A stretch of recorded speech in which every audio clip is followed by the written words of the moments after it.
acá por las dudas en la otra máquina. Así. Tenemos una alternativa. Estamos grabando ahora con la facilidad del Meet. Bueno, entonces la idea es, en base a lo que se está publicado en el campus del tema herencia, hay un video y hay un PDF. Nosotros vamos a reforzar hoy ese tema con otro PDF y con un proyecto, ¿sí? de código para que ustedes vean más o menos el concepto, ¿sí? Bueno, el concepto de herencia en la programación orientada a objetos es un concepto muy potente, en el sentido de que nos permite tener el código mucho más sencillo, mucho más mantenible, mucho más controlado, y cuando hay que hacer algún cambio, previo a tener los objetos, los programas eran bloques de código muy grandes que hacían muchas funciones, o eran pequeños bloques que se iban llamando unos a otros. Entonces, generalmente si había un bloque muy grande de código, si tocabas algo, comprometías todo ese bloque enorme, aunque la funcionalidad que vos toques no tenía nada que ver con la mayoría del bloque, siempre un cambio trae, pues hay que probar todo de vuelta, hay que ver que todo funcione bien. En cambio, los objetos son formas de ir,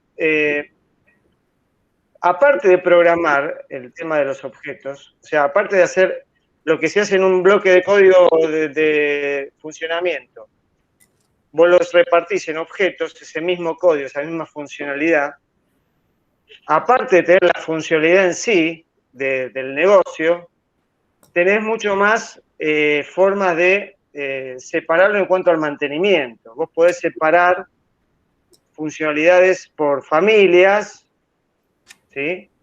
Y podés reutilizar código que se parezca. O sea, si vos tenés cosas que se parecen, no tenés que...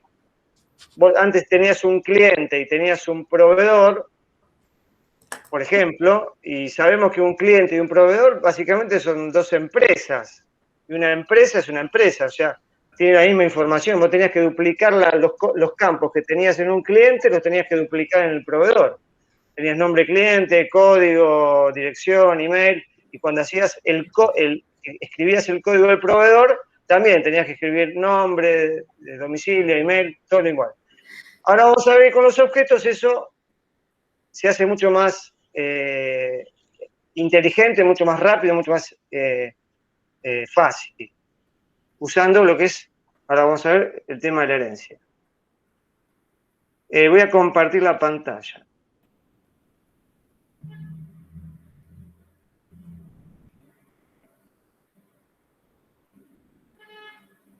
Esto fue un PDF que encontré.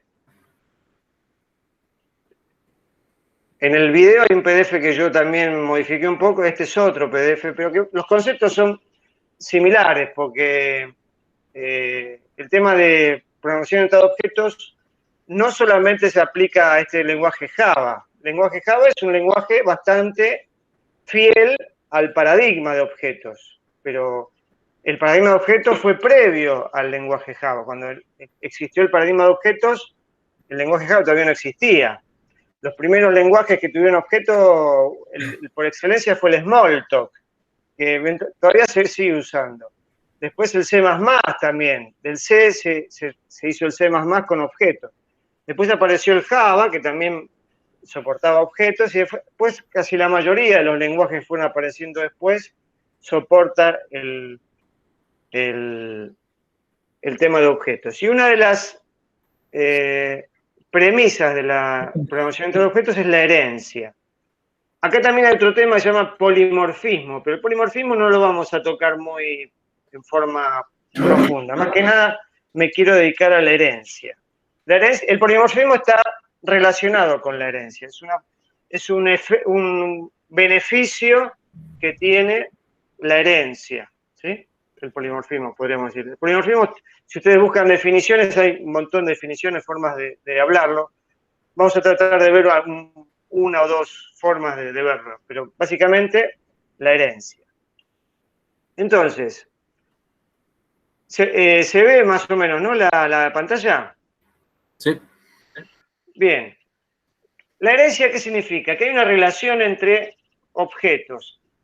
En este caso, estamos hablando de la programación orientada a objetos, y ustedes recuerdan que tenemos las clases y después los objetos que son instancias de esa clase.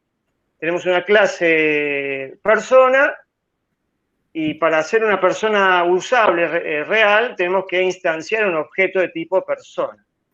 Entonces acá estamos hablando de objetos o clases. ¿Qué es lo que dice la herencia, por ejemplo? Si tenemos la relación entre un vehículo y un coche, ¿sí? Podríamos pensar que vehículo es una palabra más bien genérica, ¿sí? Vehículo puede ser un coche, una moto, una bicicleta, un micro, un camión hasta podría ser un vehículo, ¿sí? Pero cuando ya hablamos de coche, estamos hablando de algo mucho más específico. Es algo más chico, que de tamaño, ¿sí? Generalmente para uso familiar o deportivo, tal vez. Pero entonces lo que hacemos es heredar cosas de un objeto genérico a un objeto más específico. ¿Y cómo vemos eso en una frase? Como dice acá, todos los coches son vehículos, ¿sí? Cuando nosotros tenemos un objeto heredado de otro, decimos que el objeto heredado es del tipo también del objeto padre. Como heredar un empleado del objeto persona, por ejemplo. Todos los empleados son personas, ¿sí?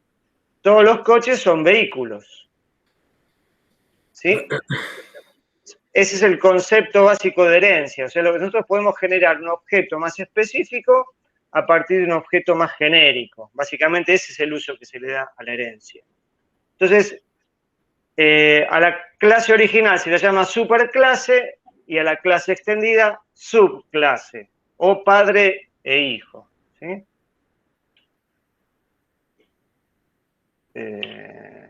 Bien. Bueno, acá tenemos dos conceptos que cuando vamos de algo genérico a algo específico se llama extensión, y cuando vamos de algo específico hacia arriba lo llamamos generalización. ¿Sí? Son dos formas de ver el camino que vamos de un objeto genérico a un específico o de un específico a un genérico. Esos son conceptos.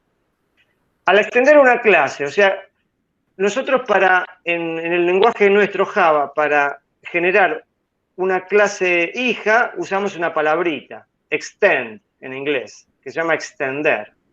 ¿Y qué pasa? Yo cuando extiendo una clase de una clase genérica a una más específica, todo el código que tiene la clase genérica yo automáticamente lo heredo todos sus métodos y todas sus propiedades.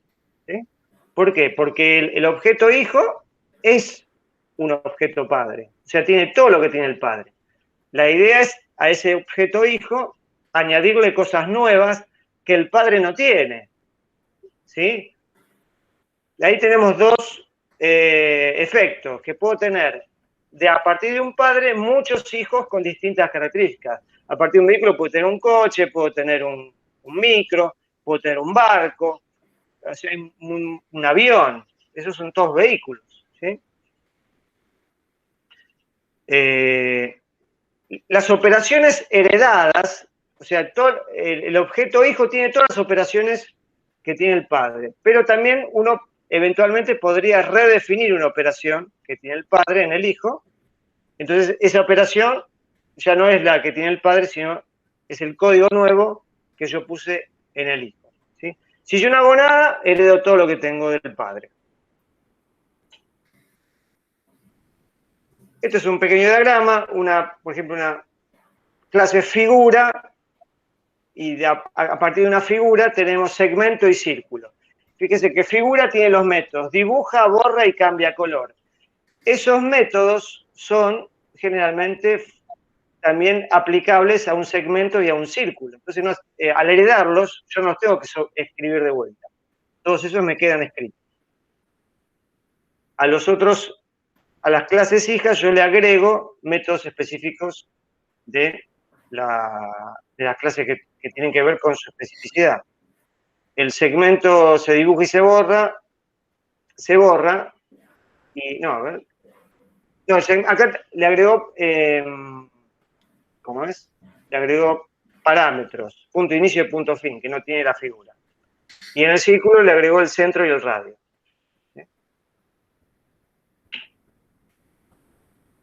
Esto también viene, esto es una pequeña gráfico del lenguaje Java. En el lenguaje Java, todos los objetos que nosotros usamos heredan de algo. Hay un objeto que es acá no está, pero es el objeto principal, que es object, y todos los objetos que nosotros vemos en Java heredan de esto. Este gráfico en particular que estamos viendo acá es los objetos de una librería para hacer ventanas en Windows o en otro sistema operativo, que se llaman Swing. Entonces tenés containers, componentes, fíjense a la derecha que tienen combo box, list, tree. O sea, son todas cosas gráficas que se heredan a partir de objetos base, ¿sí? Eso es un ejemplo nada más. Todos los objetos, todas las librerías en Java tienen una herencia mínimo de object, ¿sí? ¿Qué ventajas tengo al usar herencia? Mejora el diseño, permite la reutilización y facilita la extensión de aplicaciones, ¿sí? Si yo tengo una aplicación que trabaja con, pongamos, no sé, un país, en el país el número de documento tiene 5 dígitos, póngale, y yo tengo una clase que maneja el documento de ese país. Si yo tengo que usar esa clase para otro país que el documento tiene 10 dígitos, lo más que me conviene es generar una clase nueva con el documento del país nuevo, pero que la extiendo a partir de la vieja. Y voy a tener todos los métodos, lo único que va a cambiar va a ser el largo del dato, ¿sí?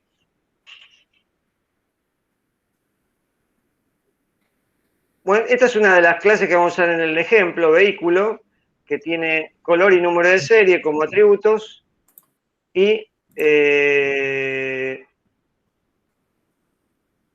tiene los métodos color, número de serie y pinta. Esos son para el método es pinta, los otros son getter y setter. Los getter y setter, una consulta les hago. ¿Los getter y setter lo tienen más o menos visto? ¿Vieron que nosotros estuvimos usando para los atributos? Sí. Son muy útiles porque permiten colocar instrucciones para colocar el invariante de representación y evitar que los valores que están circulando dentro del algoritmo se vean afectados por introducción de valores que podrían romperlo al esquema. Sí, bueno, eso es uno de los usos, es cuando tenemos limitado el acceso a los atributos, los accedemos a través de métodos, los getter y los setter, ¿sí?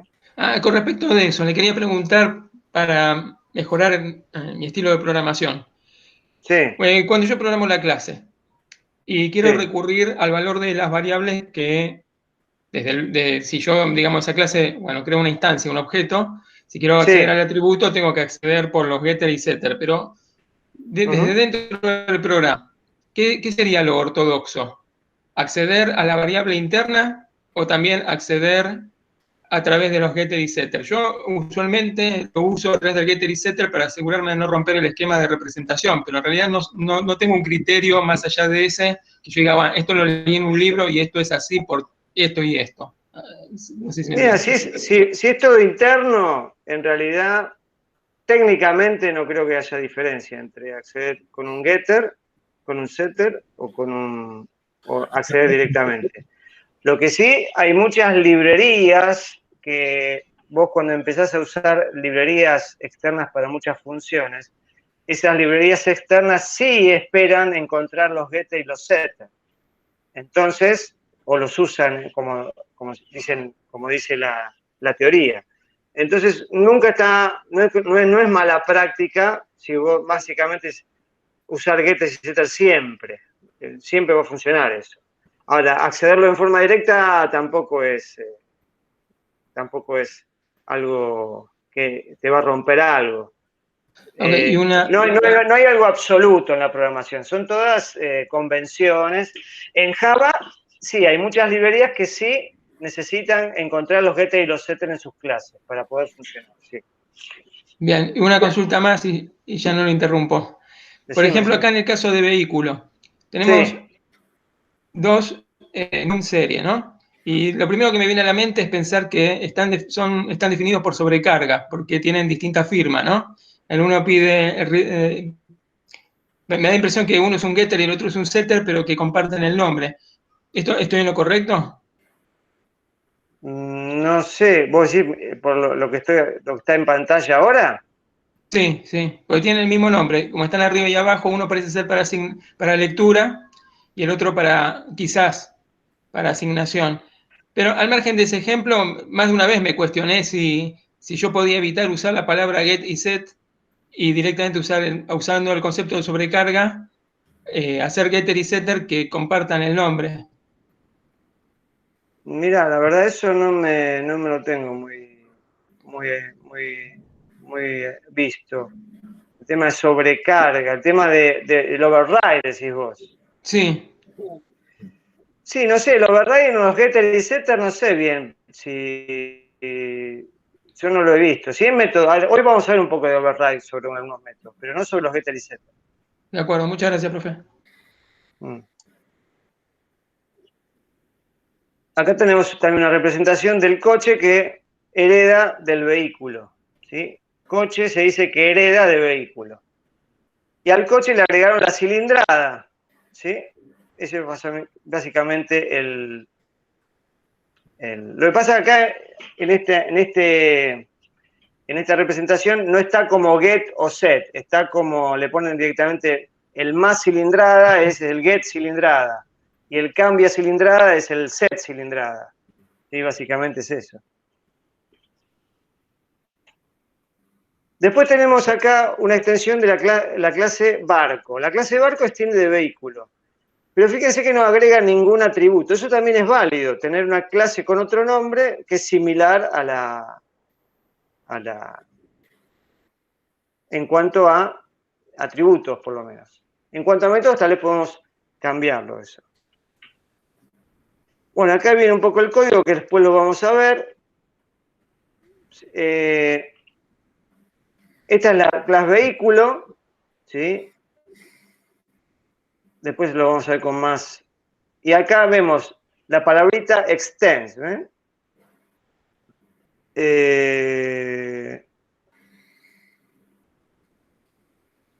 Esta palabrita extend es la que se usa para que el coche extiende de vehículo.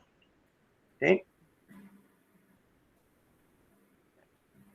Y acá tenemos el barco que extiende de vehículo, pero que adentro no tiene nada. Significa que un barco es un vehículo, es un clon del vehículo, ¿sí? Básicamente.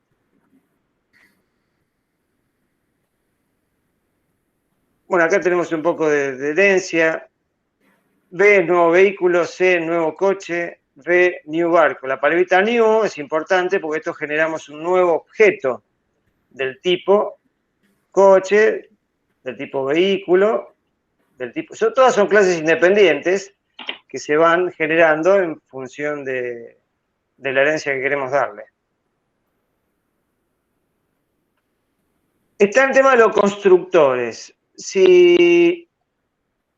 Cuando tenemos un constructor de la subclase, suponiendo que esta es la subclase, cuando nosotros construyamos un objeto de la subclase, en forma automática se va a llamar al constructor de la clase padre.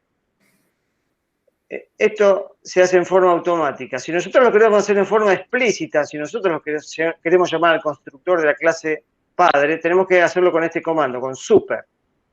Este super es como si llamáramos al constructor de la clase padre. Debe ser la primera instrucción del constructor de la subclase. clase. ¿Sí?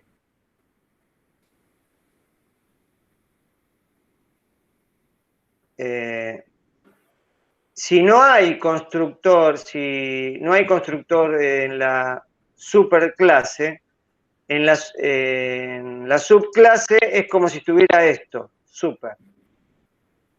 Si tenemos esta clase heredada de la clase, o sea que esto se convierte en esto. Siempre va a haber un constructor a la superclase. ¿Eh?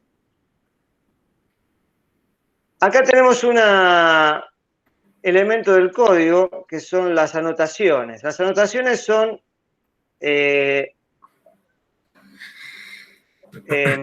¿cómo se dice? Instrucciones que no son de nuestro código, sino son instrucciones que se le dan a la parte de compilación. Voy a cortar un poquito la cámara, el compartir, y les voy a pasar a la cámara para explicarle un poquito el tema del lenguaje Java. En cambio la cámara. Si vemos el pizarrón.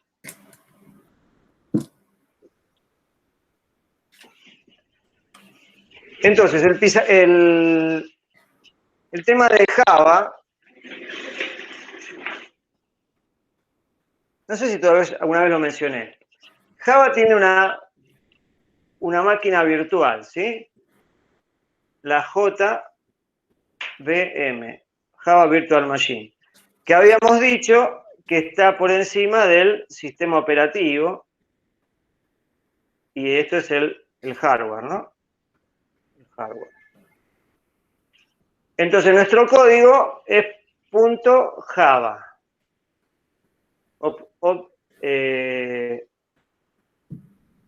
Objeto.java.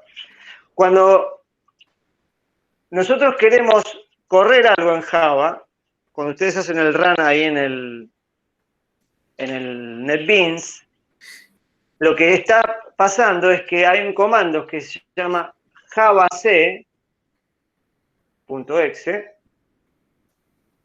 que toma al .java y lo transforma en un objeto.class. ¿Sí?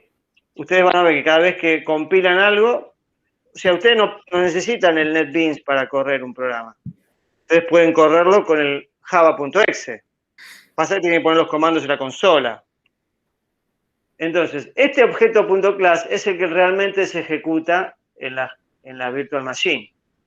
Este no es un lenguaje como el PHP o como el Python, que ustedes tienen el .php o el .python y lo ejecutan directamente. Acá no, acá antes de ejecutarse pasa toda esta compilación que se llama y se genera este .class. Y este es el que se corre. Este .class, ese es el que se corre en si esto es Windows, por ejemplo, o tenemos Linux, acá tenemos la JVM de Linux, ¿sí?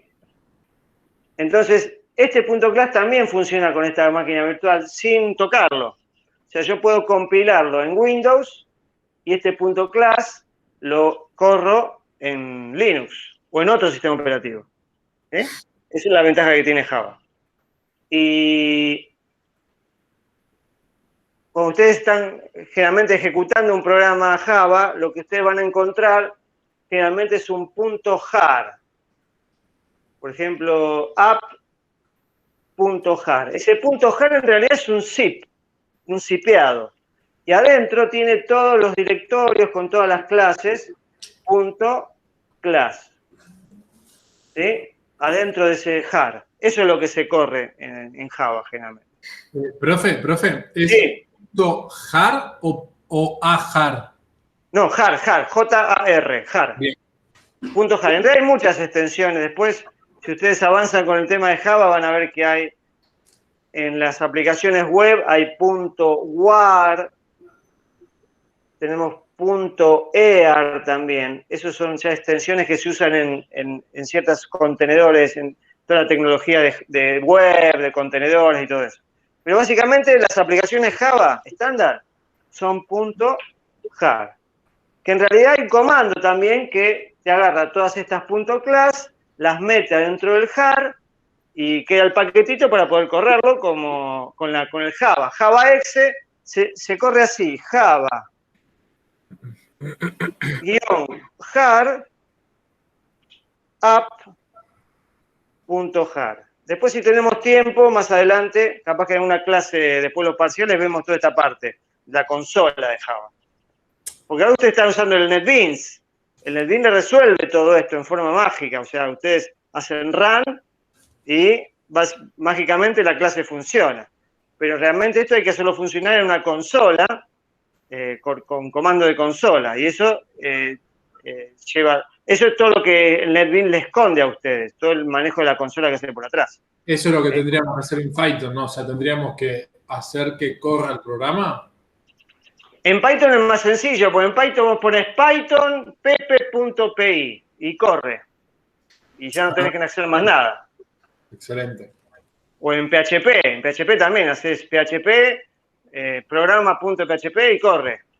En cambio en Java, no, en Java tenés que tener el .java, tenés que compilarlo a .class y recién ahí correrlo con la máquina virtual. Y eventualmente, si vos lo querés distribuir tu programa, eventualmente tenés que generar un .jar, que acá también lleva un par de archivos internos que le dan información, un manifest y un par de cosas más. ¿Y cuál es el punto de entrada de ese programa? El main, ¿dónde está el main? Eso es importante, porque nuestro programa vieron que tenemos un main. Entonces, sí, en los .jar, una de las cosas que tiene este manifest es el main, ¿dónde está el punto del main de entrada? ¿Sí? Entonces, eso es todo lo que hace el tema de este lenguaje en particular. Si ustedes van a otro lenguaje que es compilado, como el C, por ejemplo, el C, ustedes tienen que primero compilarlo y obtienen puntos OBJ, que son como código objeto. Y después, esos OBJ los tienen que linkear.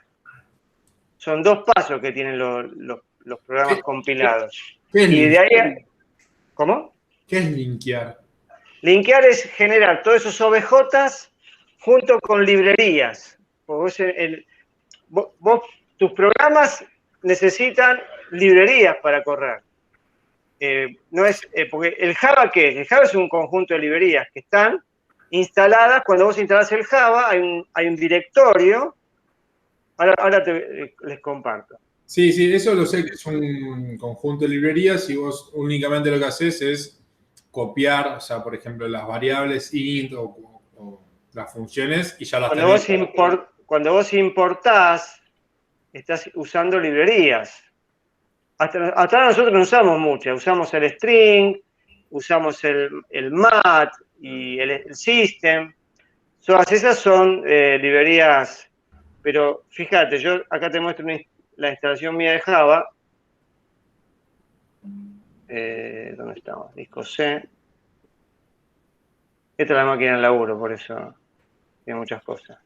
Acá en Java, yo tengo la JR y la JDK, que también son dos cosas que también deberíamos ver. La JR tiene que lo que ustedes generalmente tienen instalado, tiene un directorio lib. Y adentro de ese lib, ven, tiene todos estos ejecutables jar file, ¿ven? Todas estas son jar. rt.jar, resourcer jar, plugin jar, un montón. Y acá tiene más directorios con más jar, ¿eh? Sí. O clases. Entonces, todo eso es lo que viene con la instalación de la máquina virtual, porque es una máquina entera. ¿Sí? Entonces, ustedes cuando necesitan correr su programa .jar, necesitan tener toda la máquina virtual instalada. ¿Sí? El runtime, se le dice. Bien. Todo esto venía a esta palabrita override. Esta override funciona en el momento de compilar. No es obligatoria, pero en las versiones nuevas de Java hay mucho de esto de anotaciones al compilador, porque son formas de tener más funcionalidad, ¿sí? Bien. Bueno, acá hay un ejemplo de super, llamando a un método de la clase padre. Bueno, acá sigue con el ejemplo, que se modifican las clases para venir con un constructor y un método que va a devolver un string. Las clases heredadas, en este ejemplo que vamos a hacer, van a tener un método que va a estar como sobrescrito, ¿sí? Bueno, acá tenemos el código, que lo vamos a ver en un ratito.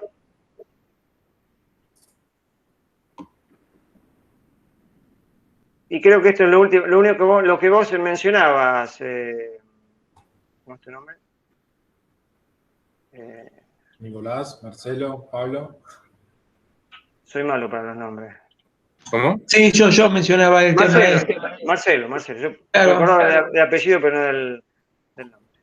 El tema los atributos en las clases pueden tener una forma de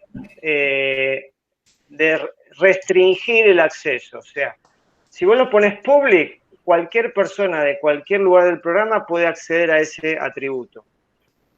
Vos instanciás una clase coche, y tiene public el color, y cualquiera puede ver el color del coche.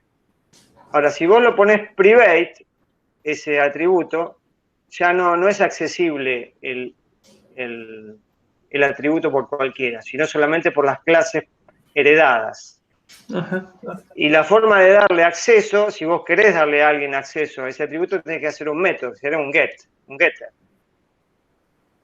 Protected es otra forma de proteger, pero es un poco más específico. Dice, de todas sus clases y de cualquier clase en el mismo paquete. ¿Sí? Es otra forma de proteger. Pero generalmente se usa o public o private. ¿Sí?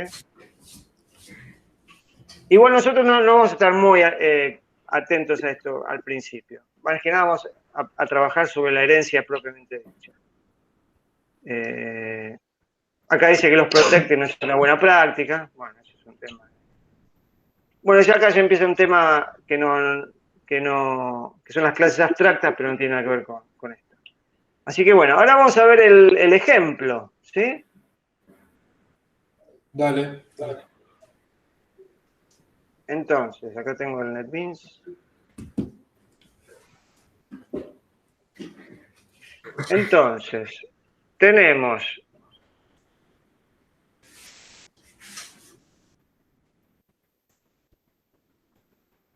el paquete es este demo herencia 2.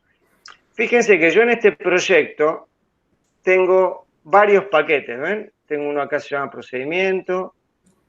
O sea, este es el directorio raíz de mi proyecto. Y después ahí tengo directorios. ¿Se acuerdan que Java, las clases se manejan por directorios, por paquetes que son directorios? Acá tengo un paquete, y acá tengo, por ejemplo, un main, ¿ven? Yo puedo tener, dentro de mi mismo árbol de código, podría tener varios main. Pasa que cuando yo quiero correr mi programa, le tengo que decir en qué main tengo que usar, ¿sí? Entonces yo, para no hacer un proyecto por cada cosa, en un mismo proyecto pongo un paquete que me tiene el ejemplo completo, ¿sí? Entonces, este main lo tenemos en esta clase. ¿Ven? Acá, ¿cómo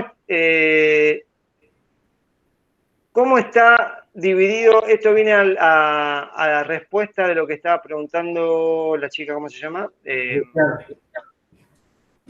No te escuché. ¿Luciana? Luciana Regidor, sí. Ella decía, ¿cómo separar por clases? Bueno, básicamente la separación por clases viene por separación de funciones, ¿sí?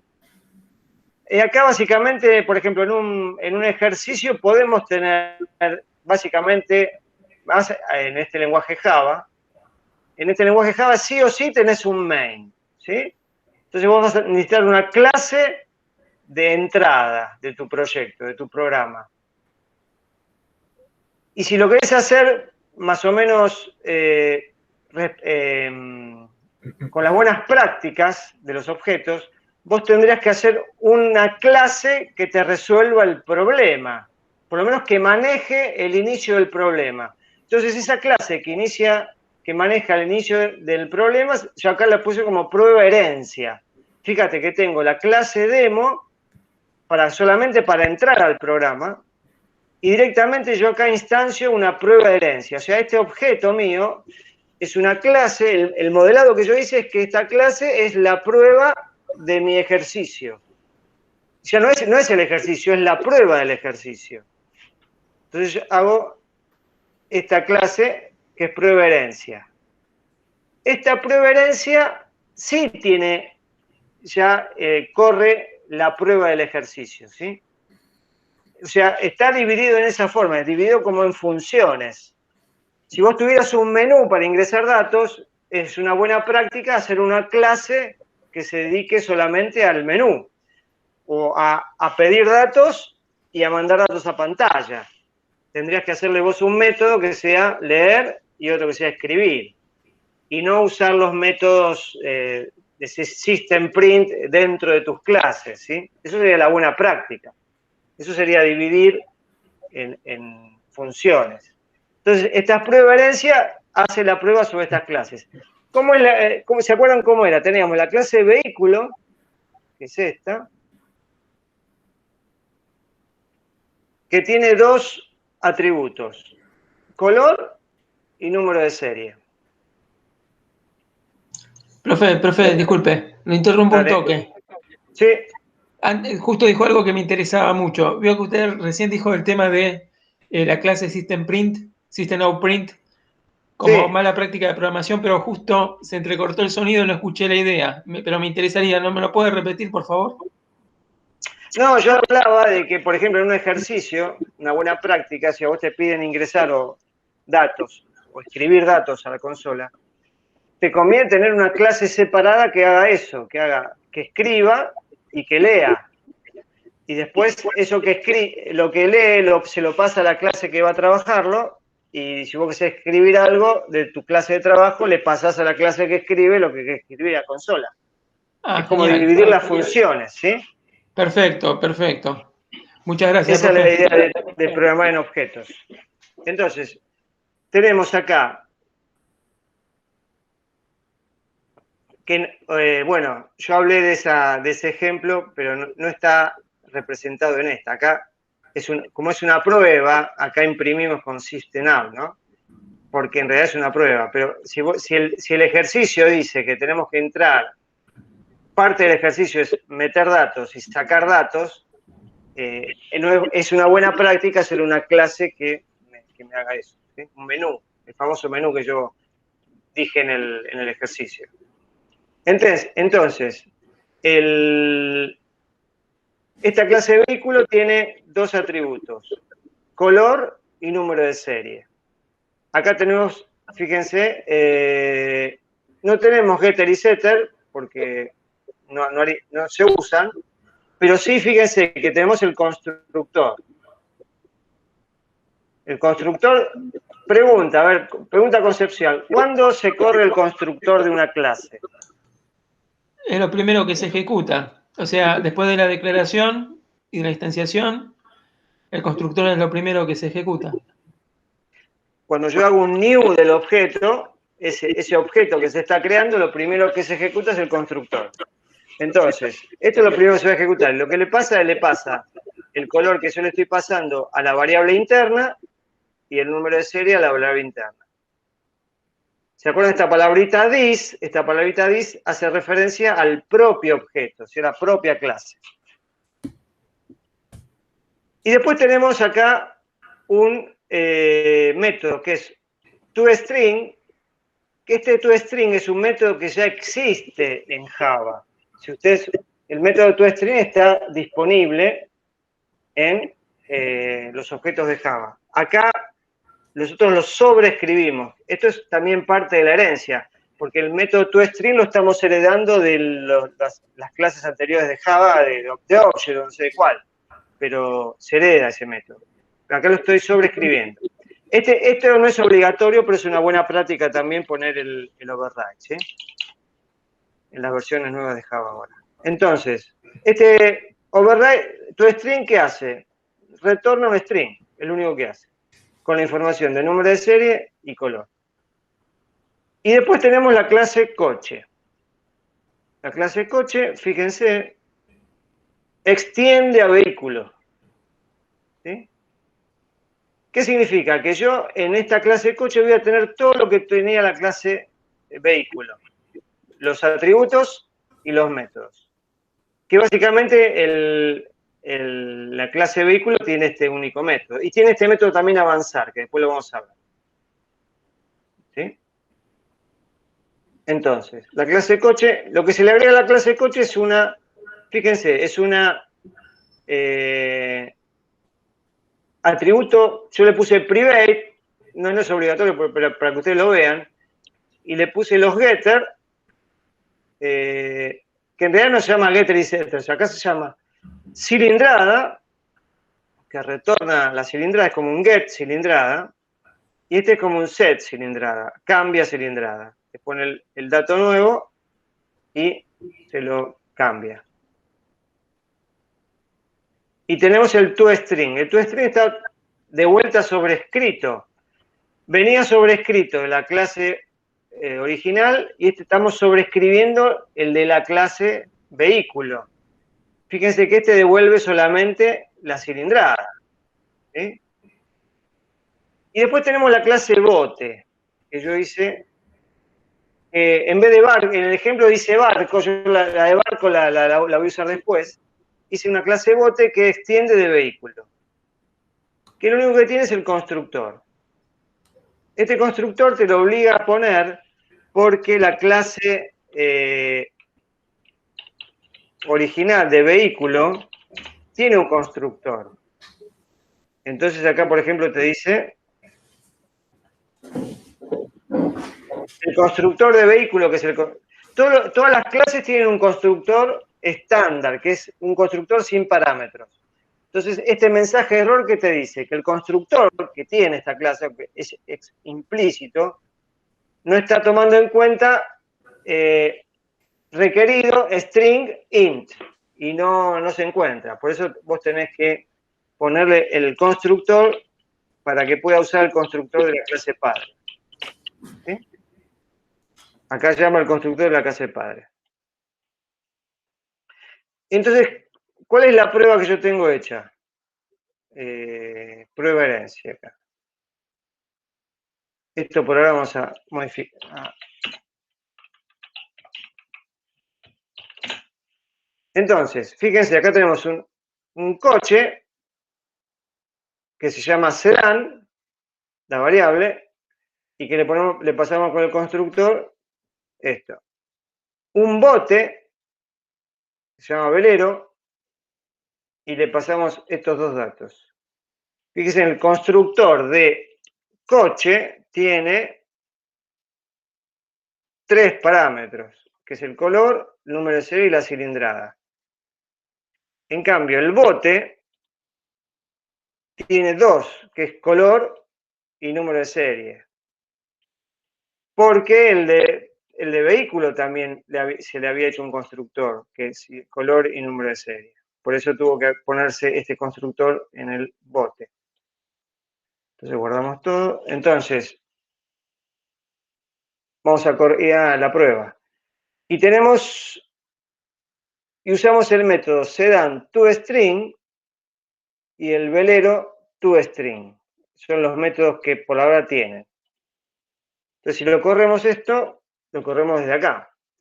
La idea, repito, es tener esta clase inicial como punto de entrada del programa y después generar una clase de prueba. Y esa clase de prueba va a tener un método prueba para probar lo que yo quiero probar. ¿Sí?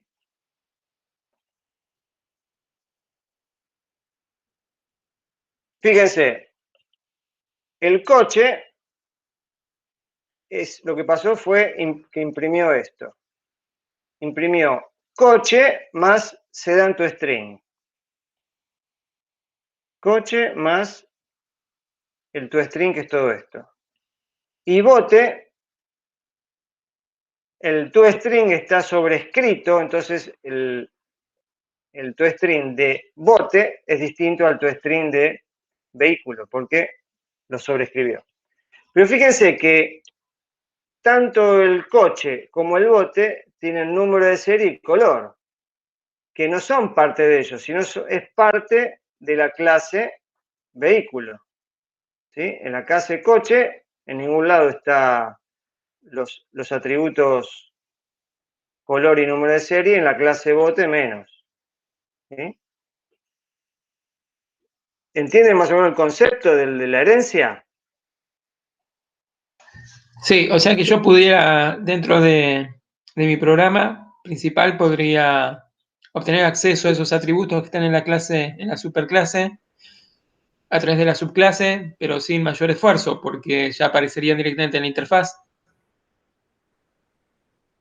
Aunque el lenguaje UML, interfaz, tiene un significado preciso. Lo que quise decir es, yo puedo acceder a esos atributos directamente que están en la superclase a través de la subclase, pero sin necesidad de volverlos a declarar porque ya están en la superclase. Claro, los heredás y todo este código que hay acá en vehículo, que es todos estos private y todo esto, se hereda. Ahora vamos a ver, tenemos este método avanzar, fíjense, este método avanzar está en la clase vehículo. Ahora, yo acá en la prueba, voy a descomentar esto, fíjense, le pongo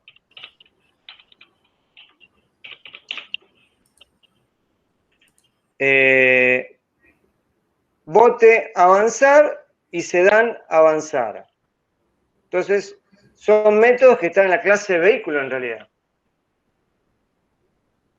No los tengo definidos ni en coche ni en bote, pero los puedo ejecutar desde acá, el avanzar este. ¿Eh? Si yo corro esto,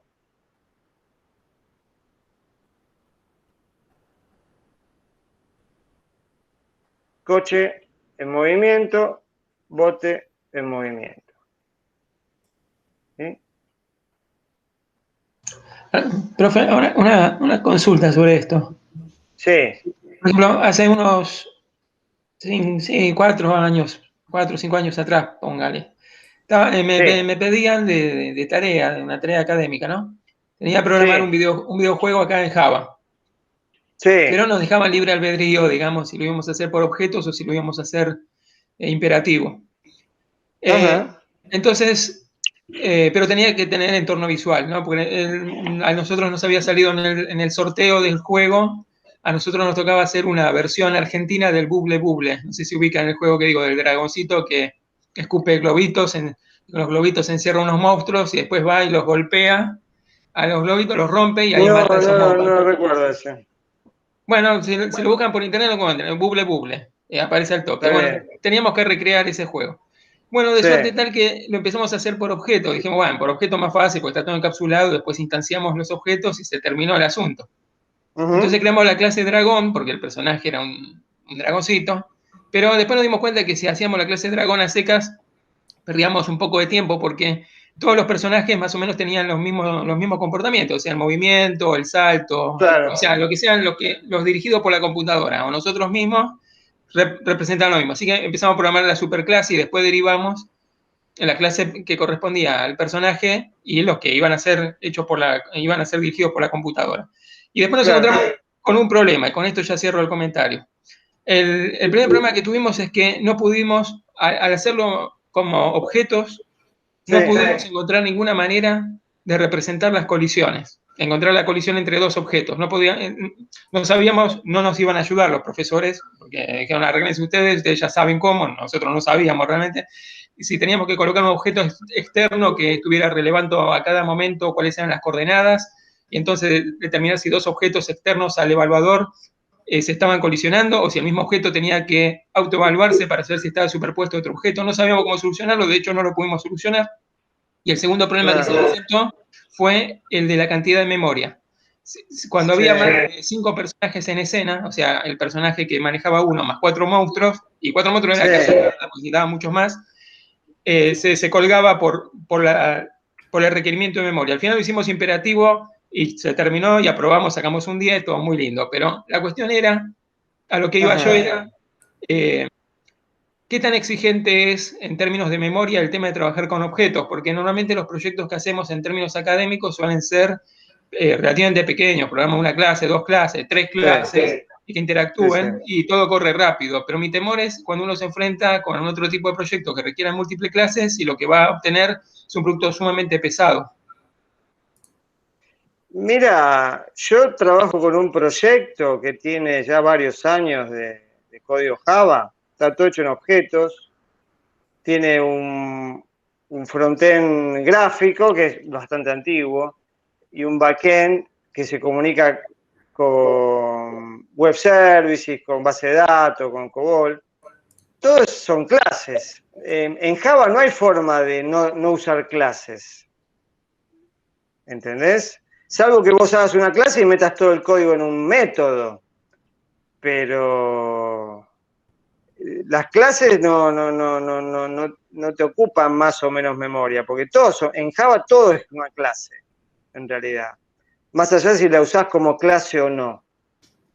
Pero capaz que el tema suyo de memoria no era tal vez un tema de cantidad, sino tal vez de implementación, cuando trabajás con objetos y con Java, hay que tener también en cuenta el tema de la memoria, más las versiones. ¿Cuándo pasó esto? ¿Hace cuánto? Y serían 4 años, más o menos.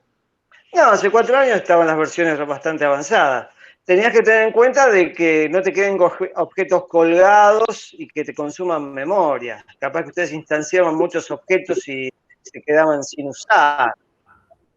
Capaz que pasaba eso. Sí, lo más probable. Sí, hay algunas prácticas que son buenas para cuando estás probando en objetos, en Java en general, para que la memoria hoy día ya casi no es un problema, pero hace unos años, 5 o 10 años atrás, los programas de Java consumían bastante memoria, tenías que tenerla en cuenta ese tema, sí. Sí, no era su virtud el tema del uso de la memoria, el Java. Hoy día ya no hay tanto problema con la memoria, porque hoy día las tecnologías nuevas permiten hacer mini programas que se van instanciando, ya es mucho más flexible. Antes tenías todo un modelo que corría, y sí, los programas de Java consumen memoria, no hay vuelta. Sí. Es una de las cosas no deseadas que tienen los programas de Java. Pero el código es muy versátil, hay librerías para lo que se te ocurra. En la industria se usa un montón de dispositivos. Lo que pasa es que es una tecnología muy diversa. Es como hablar de la medicina. Vos sos médico, pero desde ahí podés sacar un montón de especialidades. Y bueno, con el lenguaje Java lo mismo. Podés irte a trabajar en un montón de tecnologías, de seguridad, de videojuegos, de internet, de base de datos, de temas gráficos, temas chiquitos para celulares, para cosas pequeñas embebidas, hay un montón de tecnología.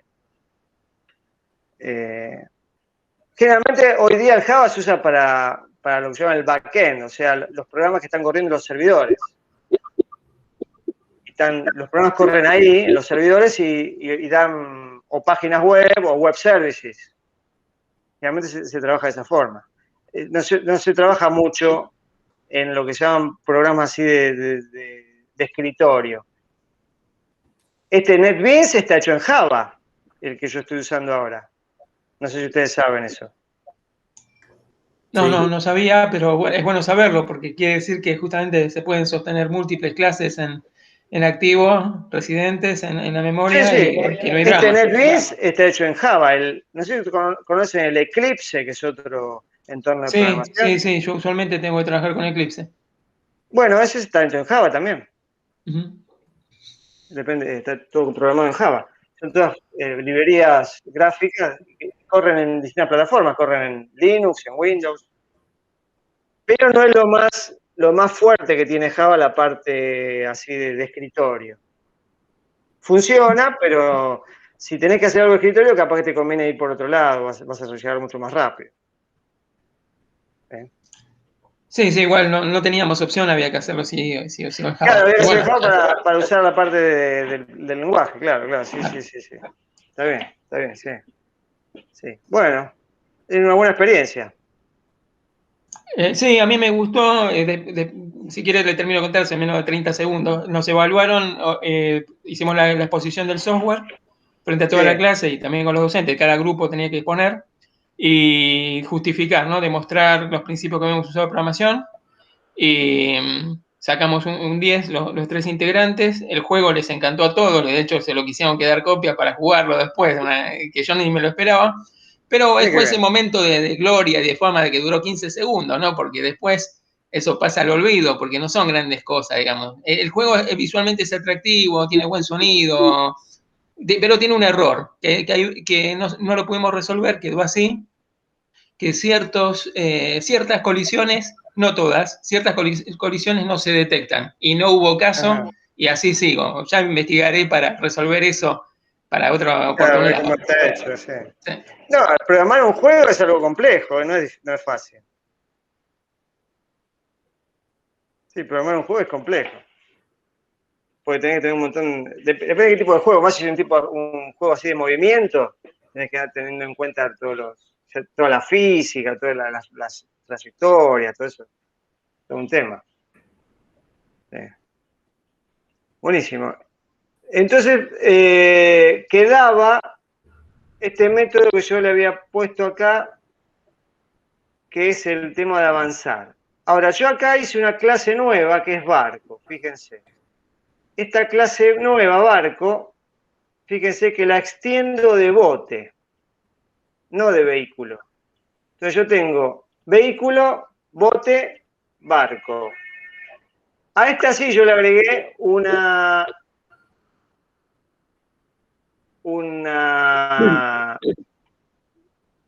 atributo que se llama ancla. Como que me está simulando que está anclado sí o no. Y le sobreescribí el método avanzar. ¿Ven? Este método avanzar, ya no voy a usar el método avanzar que viene de vehículo, que es este, sino voy a usar el método avanzar que está en barco, porque yo estoy sobre. Acá faltaría tal vez, si queremos ser prolijos, el famoso override, ¿no? Que no es obligatorio, pero nunca está de más ponerlo. Que es una anotación. Entonces, fíjense, el método avanzar dice, si el ancla está en 1, anclado, no puede avanzar. Si el ancla está en 0, en movimiento. Y acá arranca en 1. Otra forma también de a veces setear las variables que queremos que tengan un valor es ponerlo en el constructor también.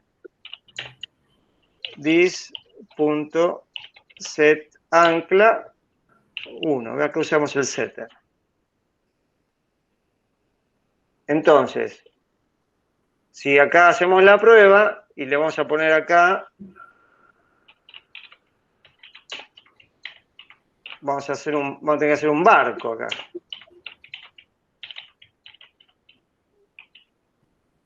Barco, vamos a poner una fragata, new barco. Fíjense que como desciende de bote, el constructor es el mismo. Vamos a poner amarillo. Y número de serie 55667788. Entonces, acá vamos a usar barco,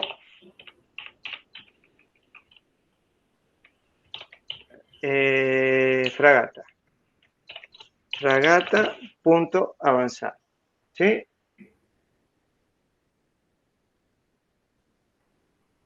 Vamos a poner también acá el toString, así queda todo igualito. Barco, fragata toString.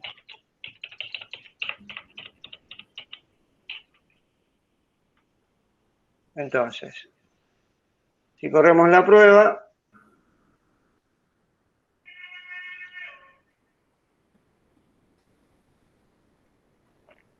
fíjense, el método avanzar del barco dice barco anclado, no puedo avanzar. ¿Qué pasó? Estaba el ancla en 1. Entonces, casi el ancla está en 1, me tira el mensaje anclado, no puedo avanzar. Entonces voy a tener que sacarle el ancla antes de hacerlo avanzar. Entonces, ¿qué hacemos? Fragata.setAncla 0. Y ahí le sacamos el ancla y ahí va a poder avanzar. Lo corremos. Y acá está, barco en movimiento.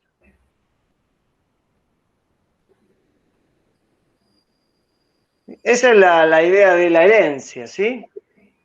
De hacer clases que hereden de otras clases padres y todo ese código lo tienen ya desde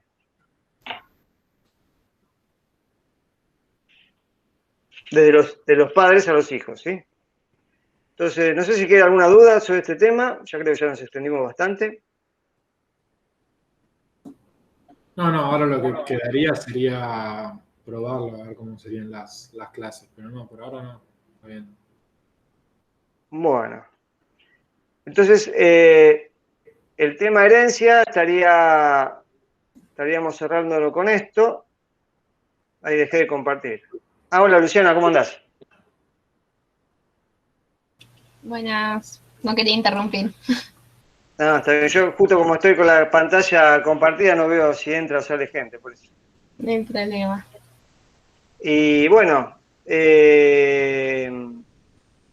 yo les dejaría esta clase ahora ya grabada. Si no hay consultas, vamos terminando la grabación y después si quieren charlamos algún temita que queda. ¿Les parece? Dale. Dale. Sí, ok. Bueno,